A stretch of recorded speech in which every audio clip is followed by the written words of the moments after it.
Welcome back to the Postpartum Plan podcast. This podcast is designed to support and empower you through postpartum. Whether you're expecting, in the early postpartum days, or beyond, this space is for you. I'm your host, Madison Fugere, a dedicated postpartum doula and pediatric sleep consultant, striving to help parents feel confident and supported in their parenting journey. Each week, I'm sharing practical tips and expert advice to help you navigate all the postpartum things with confidence. Well, as much confidence as you can. Let's embark on this journey together, making your parenthood as serene and supportive as possible.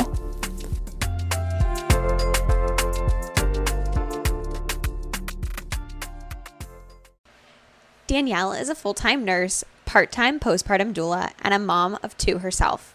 She is truly the virtual mom friend that you wish you had during those early postpartum days.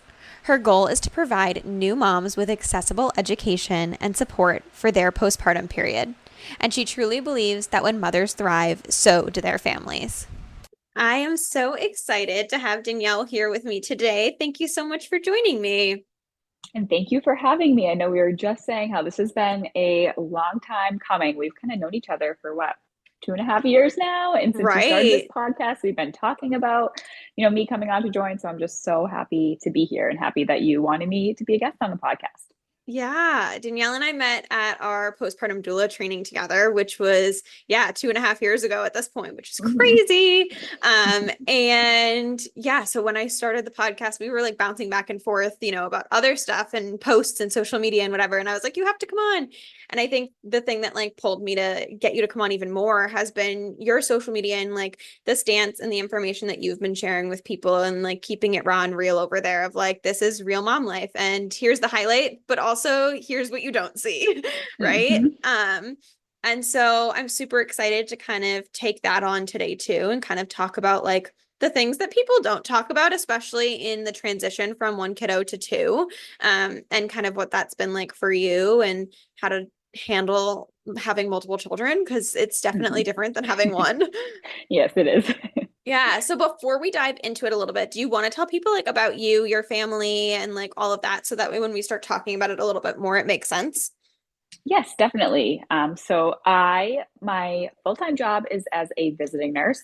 I have been doing this for 8 years now. I did it prior to having kids, prior to when I was even thinking about having kids. What I love about being a visiting nurse is I get to go to people's homes and care for them after they have really any like medical event, whether it's a hip replacement, whether it's pneumonia, a wide variety of things.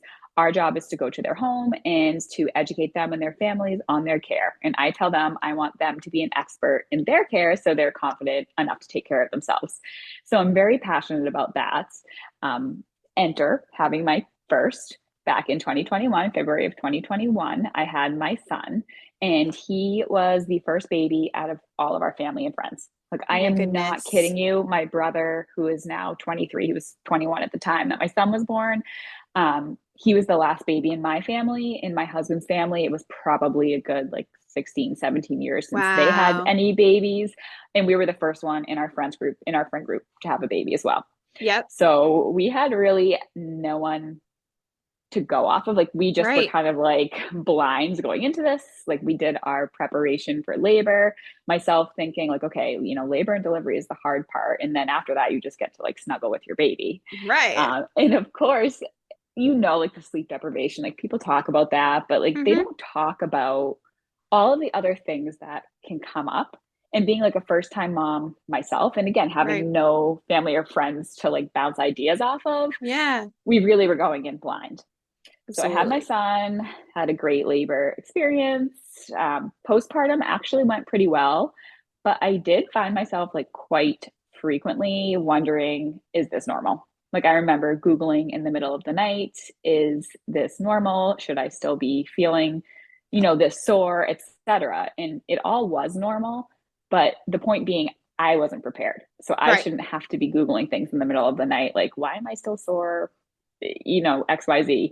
Is this normal? Should I be concerned? I felt like if I prepared myself more for postpartum, then that would have eliminated some of those questions and stressors. Since then, my friends have had kids too. So it's been nice to bounce ideas off each other and kind of relate to each other. So enter me creating my Instagram account, which was a few months after he was born. I was going back to work full time. I kind of wanted to document my journey of finding the balance between my life prior to having him and now adding him into it. I love exercise and wellness. I originally thought maybe I'll kind of go in that direction with the account, but again, finding the balance after birth, hence my The Instagram name, handle, I love it. hence the name. So I started that Instagram and then I connected with other moms who had children at the same time as I had my son. And I really loved that kind of virtual village of support. Yeah. What I found was that a lot of people like me were very ill prepared for postpartum. Some Right. people experienced really negative mental health postpartum, which luckily I didn't have with my son. But still, I was like, oh my gosh, it could have been way worse for me. And I Yeah. was not prepared for that. So I remember telling my husband, like, I wish that I could be a visiting nurse, but for new moms. Like, I wish that it was a thing. It's not a thing. Right. Like, I wish that they got discharged from the hospital with services just like pretty much any other like medical Yeah. ailment has. Like, I wish I could go and help them and educate them and support them. And then I found the role of postpartum doula. And I was like, oh my gosh, this is like exactly what I want to do. Right. So I signed up for the class that we took together back in, I think, March of 2022. So a year Yep. after my son was born, and kind of started my role as a postpartum doula and kind of pivoted my Instagram account to be more, bring awareness to the real parts of postpartum and mostly like prepare and educate moms on postpartum. Right. Because I do feel like, and I'm sure you agree, but it's hard. You want to find this mix of like, I don't want to scare people because having kids and like postpartum is an amazing time. It's way better than I envisioned. I was somebody who was like scared to have kids, and now I'm No. like, maybe we should have four. Like my husband's like, I don't know about four, but anyway, so it really is amazing. But I also feel like we need to be real so that moms or expecting mothers don't have all these false expectations going into postpartum, and then when it Right. doesn't go like the way they thought it was going to go, they're disappointed or they think something's wrong with them when really it's not. It's just kind of the way things go postpartum. And if we Right. can be prepared, if we can provide support, then they're setting themselves up for success. So now I Absolutely. still am a visiting nurse. I do that full time. I do the postpartum doula work on the side currently. And I, since having my son, have had a second a year ago in May, my daughter. So I have two kids and a husband of my own. I love it. And it's so interesting because I think just like how you came to the realization that postpartum doula work was a thing and it was what you were looking for, I think so many of us that are in the field are like, yeah, this is what I've been looking for. I didn't know this existed. And like you as an individual and a mom were probably looking for this support. Me as somebody in the childcare field, I was always wanting to do this, but I didn't know it existed. So then it does make you think about all these people that are in the quote unquote trenches, right? And don't even know that this support exists. And I think that's just like so important is whether you choose to hire it or not, just like knowing that these supports exist is like game changer for so many. Absolutely. And I do think that a lot of people, not to no fault of their own, but do have this false expectation. I did, like, okay, Right. I got through labor. That was the hard part. Now Yep. I'm going to come home with my baby. I'm just going to be snuggling him on the couch. And yeah, I'm going to be breastfeeding, but I also didn't prepare for breastfeeding either. I was like, well, I'll just figure it out. And Yep. again, luckily it went okay. But if it wasn't going okay, I would have had no idea what to do. Where do you go And so I think, next? Yeah. right, with this false expectation, people are like, oh, it's going to be easy for me. Like, I have experience with kids. I Mm-hmm. babysat when I was younger. Like, it'll be easy. And then when it's not, you're stuck in this place of like, what's wrong with me? Like, I must be a bad mom because Mm-hmm. I'm not doing a good job right now. Like, I don't know what to do. And I just Right. thought it would come natural. And when they don't know that a postpartum doula is available to them or there are resources, they just suffer until, Right. unfortunately, until they're kind of out of the trenches and they look back and say, oh my gosh, like that wasn't the experience that I was hoping for. But I think, like you Absolutely. said, raising awareness, obviously hiring a postpartum doula is best if you do it while you're expecting, but it is available those first couple of weeks if you are like, oh my gosh, I didn't think I need help and now Yeah. I do. And that Right. is a service that's available. And that's the best part about like truly preparing for your postpartum. And like I actually have part of that in part of the workbook that I have created because it's has a section on, okay, even if you're not going to hire a postpartum doula or a lactation consultant or a pelvic core therapist, prenatally, okay, do your research now, put them on a list so you have numbers to call, people, right? People always ask me, they're like, when you have kids, you'll know everything. You won't need a postpartum doula. And I'm like, no, no, no. It's in fact the opposite. I will be hiring a postpartum doula the second I'm pregnant, right? Because when you know the support exists, even if it's in your own field, it's like, okay, I need that. Like, I want that for myself. Because it's not just about education, it's about the true like support of it when you're in the thick of it, right? And you just never, and I tell everybody this, but like, you don't know how you're going to feel until you're in it. So Right. it's like you have some expectations, but like you don't know that feeling of love and that feeling of having to care for a child. Like it just, even with the experience, like I experienced that with my second. Like I've already had a child. Like I since then had done the postpartum doula thing. Like I was way better off than with my first, and I still had some struggles that I experienced just because you don't Absolutely. know until you're in it. And you're right about knowing what potentially could come up, being aware of these problems, not to scare yourself, but you know what? Right. Education is power. If you know that this is a possibility, at least you'll know where to turn if it happens to you. Worst Absolutely. case or best case scenario, you have a great experience and you didn't need any of the resources. Exactly. Great, right? But worst case scenario, if something pops up, you know where to go. Which I love. I love that. Now, people are getting into this new parent life, right? Like they have the first kiddo and it's not easy, but typically you have two adults at least around, right? So you can do the, okay, I just breastfed or I just fed the baby. Like I'm going to hand the baby to you can soothe the baby while I go to sleep, right? And you have that tag team option. And so many people then say, like, when you jump to like having two, it's like man on man defense, right? Like, mom is typically with the newborn, and then partners typically with a toddler or an older child, because that's typically how it just kind of works out, right? And then, okay, well, now do you feel bad that you can't hang out with your older child, or your partner doesn't get to really connect with the baby, or neither of you are actually getting the sleep, and all of a sudden your older child's having a sleep regression? Like there's always something. And I think that people are like, oh, well, I did it once, I can do it again, like here we go, or they're absolutely terrified. So I think that you've done a really great job of showing both sides of it, right? Of like, this is the expectation that you may have and this is the reality. And I would love for you to kind of like share some of the things, like it could be stuff that you've even shared online before, but like, are there any stories or things that come to mind when you think about an expectation versus reality situation of what you expected life to look like? And you're like, oh, nope, we're doing this. So I feel like I went in with the expectation of like, this is going to be a lot with two. Mm-hmm. And I tell everybody when people are like, what was the harder transition, 0 to 1 or 1 to 2? And I'm like, it depends, because with 0 to 1, the baby was foreign. And it sounds Right. silly, but like putting a diaper on him was foreign to me. Like changing Yep. him, I remember taking him out of the hospital and putting him in his first like outfit that the hospital staff didn't dress him in for me. And I was like, this is like, his like arms wouldn't go in. And it just, Right. my husband and I will laugh when we look back. So like, we just were so foreign at even Yep. handling a baby. It was like crazy to us.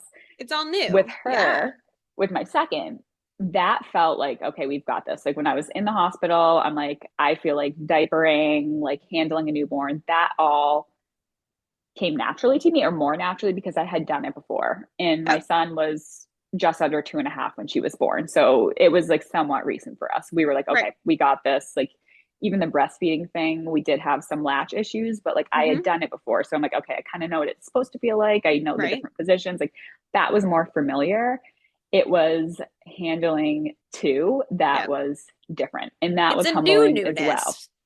Right, Yeah. because now you're pulled in two different places. Like you said, it's man on man defense, where Yeah. before there was a lot more relaxing. With my second, there was not as much relaxing. Like I can't tell you the amount of times I was nursing my daughter, like walking around, like holding her while walking, trying to chase Yeah. my son. And also, like you mentioned, in the first few weeks, really, I had the baby and my husband had our toddler because I had to be so hands on with her nursing so often. And Right. I remember him feeling like, I feel like I barely know the baby. I think he said that. He's like, I barely know her because I've been like chasing Cooper around, where Right. that's just how it had to be. And it did work out, but that was definitely a little bit different. Now add in, my son reacted really well to her, but some kids don't. And I was anticipating that it may not be picture perfect like you see online. Like I may not have the experience where, people post reels about, oh, their 2-year-old meeting the baby. And it's just so, like, So it doesn't lovey-dovey. happen all the time. So Right. my son was great. He did still have some little like acting out episodes that were probably related to the change. But for a lot of toddlers, they become resentful those first couple weeks. So again, I think planning on that, preparing, what are we going to do if this does happen? Right. Realizing that it's temporary sets you up for a better experience than if you plan on it going flawlessly. Your toddler's going to adjust fine. There's going to be no regressions. And then now it doesn't go that way. You're like really disappointed. Yeah. So my tip though is I made sure, like, if the baby was sleeping and I gave her to my husband, I'm like, listen, you take her for a little bit. And I was playing with my oldest, I was present. So even if it's 20 minutes, and maybe that's all I could handle, like walking around in the very early postpartum days, 20 minutes, I'm going to do what he wants. You want to play cars with me? I remember one time we went outside with his magnet tiles and put them on our garage door. It was something new because they're magnet and they stick. So he was excited. And I remember I still was really sore in that moment, but it was just him and I. Like I left my phone inside. I'm like, I want to give him my undivided attention during this time that we have together because it is a little bit less than he's used to. Right. Especially if he's typically, and especially if he's typically close to you, right? You find that a lot of the times parents that have the older child that is really close to mom has, I think, often a harder time with it. And so it really is like partner having to step in, dad having to step in, whoever it is, to like kind of build that relationship up a little bit. And then when it switches back to like being able to be a family unit again, sometimes that's hard for the older kiddos again, because they're like, wait, what? Now you're around again. And it's confusing, and it can be really emotional, I think, for people because they feel so bad, right? Like you hear everybody say, well, I don't know how I can have another baby because my heart is so full. I have no space, right? Or like, I have no ability, like, I don't want to take away from the other children. Did you ever feel that way before you had your second? I remember feeling very nervous because I had heard both sides of things, like the experiences where the toddlers do great and then the experiences where the toddlers rebel and don't do great. I think I was confident that the end result would be positive. Like I have siblings myself I'm very close to, so I'm like, I know that we'll get there. I just was nervous about those first few weeks. Yep. But one thing that I do recommend that I did with our toddler was I started setting him up before I had the baby. So we did a lot of, like Danielle Tiger has an episode where they welcome the baby into their family. That was like one, like he loved that episode. He would like touch my belly and like really for a few weeks. I'm like, I swear Danielle Tiger prepared him. But so we were watching that and I was doing things where like I would have my husband put him to bed. So we always would do bedtime together, the three of us, but we would watch an episode of his show in our bed together. So I'm like, this is a situation where the baby could be here, whether I'm holding the baby or my husband's holding the baby and Cooper, our oldest, is there. Like the baby could easily join in on this. It wasn't something like, oh, I rock him every night and then put him in his crib. And then once the baby comes, I can't do that anymore. So I started to do things, not everything, but things that I could that would set us up so that when the baby does join, the baby could just kind of enter into that same routine that we were doing. Yeah. And then when it got closer, I would go in to put him to bed, but I would have my husband lift him up like into the crib, knowing like when I have the baby, I'm not going to be able to do that. I don't want to have it be right up until I have her. I'm doing this. It's just him and I. And then I have the baby and now I can't do that anymore. So I was kind of, or I say I, but we were kind of doing things to prepare him for the baby prior so that he wasn't shocked when the baby came. Now, obviously there's a different baby there. Some things just had to change just because you can't control it. But the things that I could control and prepare him for, I tried to do before. And I do think that is part of why we were successful, because like his life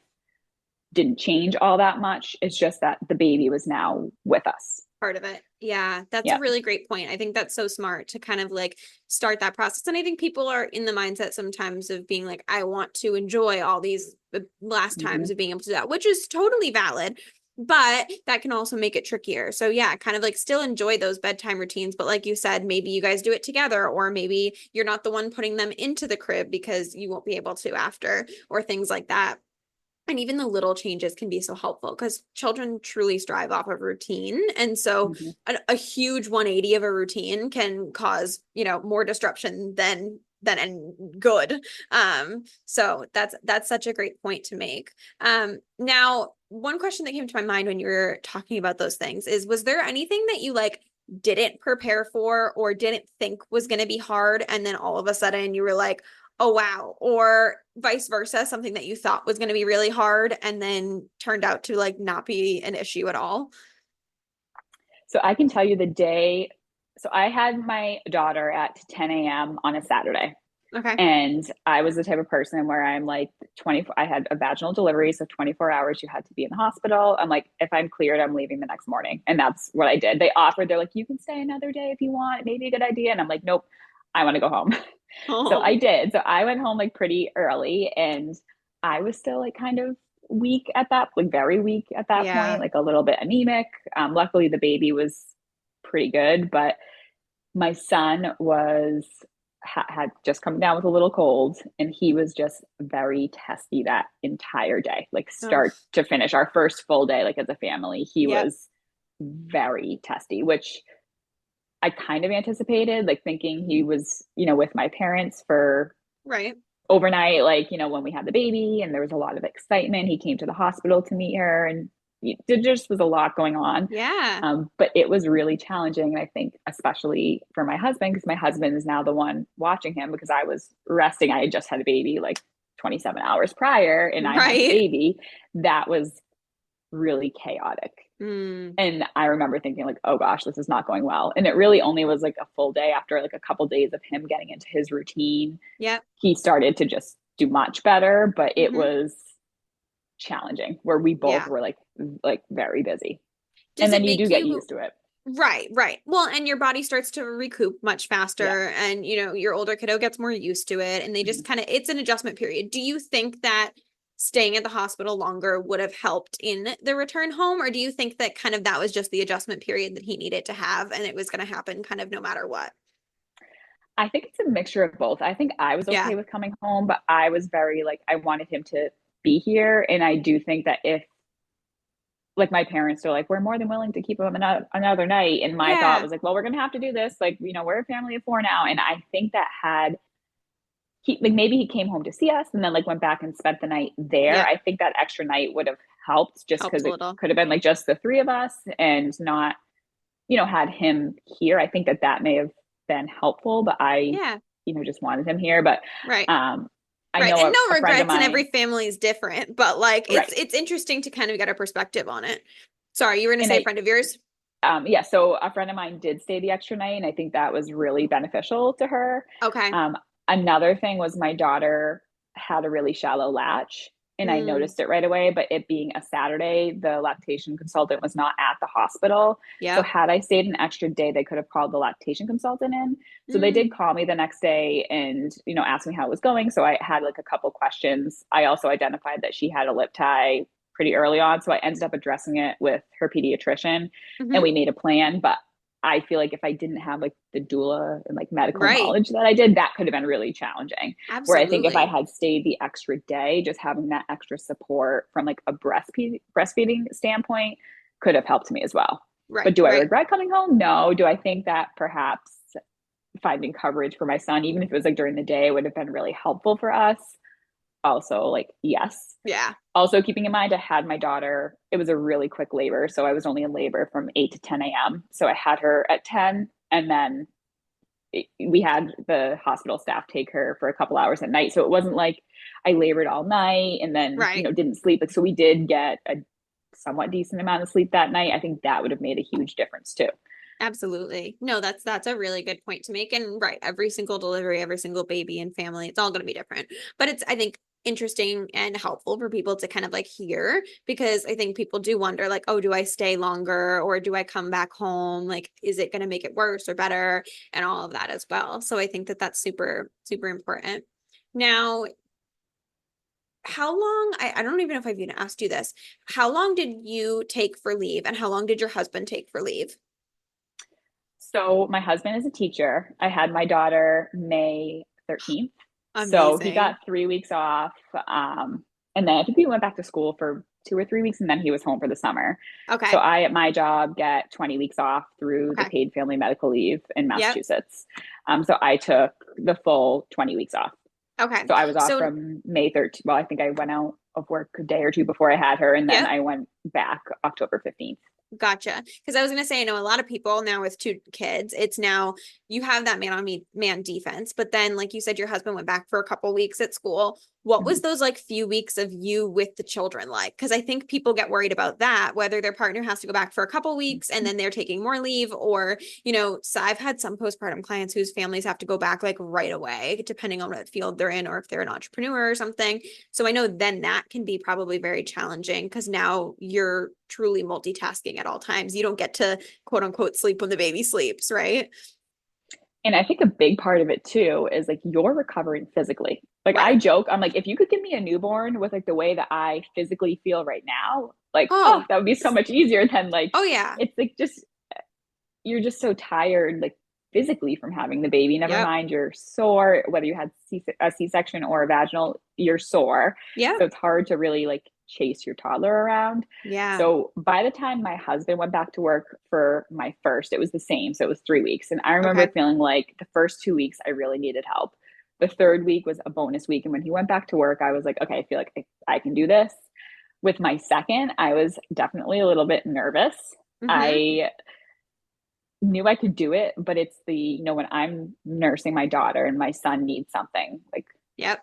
it's only me. Right. So it was definitely challenging. I also will say I took them to the park. I probably was around like 3 weeks, maybe 4 weeks postpartum. And my daughter, luckily, was what I consider an easy baby. So she was like pretty like go with the flow, which definitely Mm-hmm. makes a difference. She wasn't like Right. colicky, or I mean, obviously she'd still get up a few times at night to eat and stuff, but she was like relatively easygoing. So Yeah. I'm like, oh, I got this. I'm going to take them to the park. I got us all to the park, got him on the swings. And then she was like not happy in her stroller. So I took her out. It's summer. It was a hot day. I was starting to get like nervous, like, okay, it's just me. I'm like holding her, trying to push him on the swing. I'm like, okay, I think we need to go home because I was nervous about her getting too Yeah. hot. So now I have to tell him, all right, we have to go, even though we just got here like five Yep. minutes ago. So he wasn't happy about that either. And I look Yeah. back and I laugh because I'm like, in that moment, I was like really defeated. I'm like, oh my gosh, like I can't even Yeah. like take them to the park by myself. And now it's like so much easier. Obviously, they're much older, but like I'm better at Yeah. parenting too, where you're just so new when you're in the thick of it, when you're a few weeks into it, it's foreign Right. to you, but you grow and you get better as your children grow. So yes, it gets easier because they're older, but it also gets easier because you're better at it. And Right. now the Right. thought I'm only one, I'm like, oh my gosh, like this is like easy. If like one of them is somewhere else and it's just the two of us with one of them, we're like, this is, Oh how yeah. did we think this was hard the first time? But Right. you just Right. get better at it. Yeah. Well, you have to learn. You're growing as a person and as a parent, and your child's always evolving as well. And especially as newborns, like they're changing so much day to day. And so, yeah, you really do have so much more knowledge now than you did, 3 years ago when you had, your first, or whoever's listening, however long ago that was for them, Mhm. right? I think that that's so important. And people do like it's so easy for a situation like going to the park like that to become feeling so defeated and now you never want to leave the house. And I think that Mhm. for a lot of people, and what I tell a lot of my clients is like, okay, you had one bad time. Great. Like now you know better and now you know how to fix it next time. Or, now when you go out, you maybe stay 2 minutes longer when the baby's fussing and see if you can like figure out a way to kind of like handle it out there. Or you ask somebody to meet you at the park, or you do it like with your husband or your partner when they're home on the weekend so you can practice. It's one of my favorite things to do with clients myself is I play like the bad friend. I don't know if you've Mhm. ever done this, but like I'll go out with clients and do whatever they typically like to do, whether it's, grab a coffee and stroll the streets, or, go on a hike or whatever, go grocery shopping. And I play like quote unquote bad friend. So like I won't open the doors for them. I won't push the Mhm. stroller, and I just let them do it. And a lot of my clients at the end of like those outings is like, wow, now I feel like I could do this by myself because like, yeah, you Mhm. were here, but like I didn't need your support. Or now I know like where the best benches are to sit and nurse, or, you know, where the quiet corners are of the streets that I can like pull over and just like take a breath if I need to. And I think that having somebody there to just kind of be like a safety net can be really helpful when you're trying to navigate like a new world with children, whether it's one or two or however many you've got that you're, you know, wrangling. And I absolutely agree with you. I feel like I've seen both ends of the spectrum. Like me, I'm like, I was a little overconfident, like, oh, I could do this. And then I was like, okay, maybe not yet. But then you also see people who are so scared to go out. And it's like, you have to take that first step. Otherwise, you're never going to get there. So even just going out for a coffee, it's not a big outing, but you're getting in the car with your baby, you're getting them in and out, you're kind of troubleshooting some of the things that can happen if they start to cry in the car. What if you need to nurse when you're there? So little things like that can really help, you know, you get used to handling 1, 2, 3, however many kids you have, because there is going to be an adjustment with each child. Absolutely. And I always liked, I mean, and again, this is just me, but I always liked when I was on maternity leave to start my day doing something, because I felt like, okay, if I'm going to go out and get coffee or mail a letter, even if I'm gone for 15, 20 minutes, it gets me up, it gets me, you know, dressed, and makes me feel like I have something to do, versus for me, if I just stay in my pajamas and go on the couch, and I'm talking a few months in, not the first couple days after having the babies. But, you know, for me, it just felt more, I was a little more sluggish, where I felt like a human being if I actually like got up and out the door with my baby. And then you're right, like troubleshooting different things. Do you figure out what you need when you're out? You're never going to be perfect.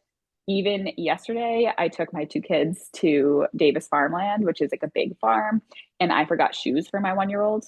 We were 10 minutes away, and I was like, looked at her bare feet. I was like, oh my gosh, she doesn't have shoes. And I knew before I left, like I was holding her like, okay, I got to go grab her shoes.